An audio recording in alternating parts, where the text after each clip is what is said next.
façon, on est toujours esclave des chiffres sur le bateau. Et des chiffres, en voici. Date, samedi 9/09/2023. Lieu, 29 680 Roscoff. 54e édition de la solitaire du Figaro-Paprec. 32 marins, veille de la 3e et dernière étape.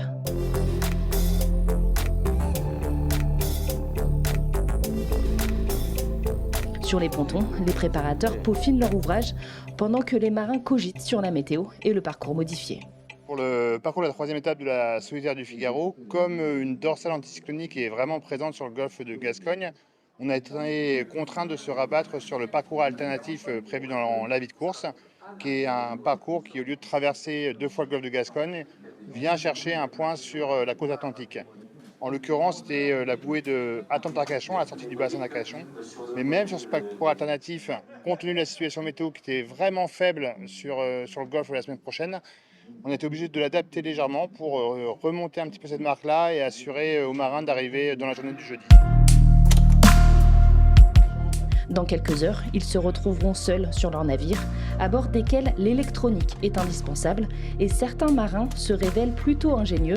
Benoît Mariette, 5e au général, a conçu avec Gwenolé Gainé et David Leven un astucieux programme. Nom, Winbag, explication. Je crois que tout le monde l'utilise et c'est quand même un bel outil pour savoir où on en est à n'importe quel moment en vitesse par rapport aux concurrents. Sans rentrer dans le détail, en fait, on utilise les données des systèmes anti-collision des autres bateaux pour refaire des calculs sur les vitesses. On s'arrache un peu les cheveux parce en fait, c'est parfois un peu dur d'être objectif sur la vitesse des bateaux quand on est en mer. C'est-à-dire qu'on a l'impression d'être rapide ou l'impression d'être lent, mais les impressions ne sont pas toujours bonnes et c'est un peu amplifié par notre état mental à ce moment-là, etc. Et là, c'est quelque chose de parfaitement objectif et c'est visuel. Sur l'écran de l'ordi, on sait exactement le classement de vitesse instantanée ou sur des durées à choisir de tous les bateaux.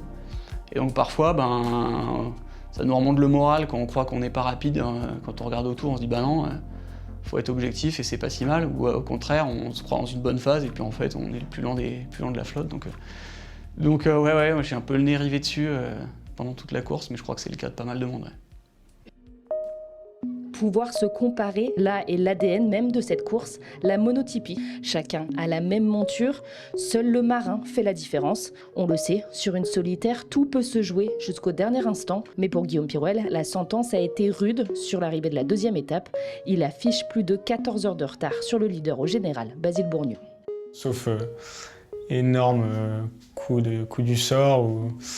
Mais non, des étapes comme ça où il y a 15 heures d'écart, je pense que ça se voit une fois tous les 20 ans.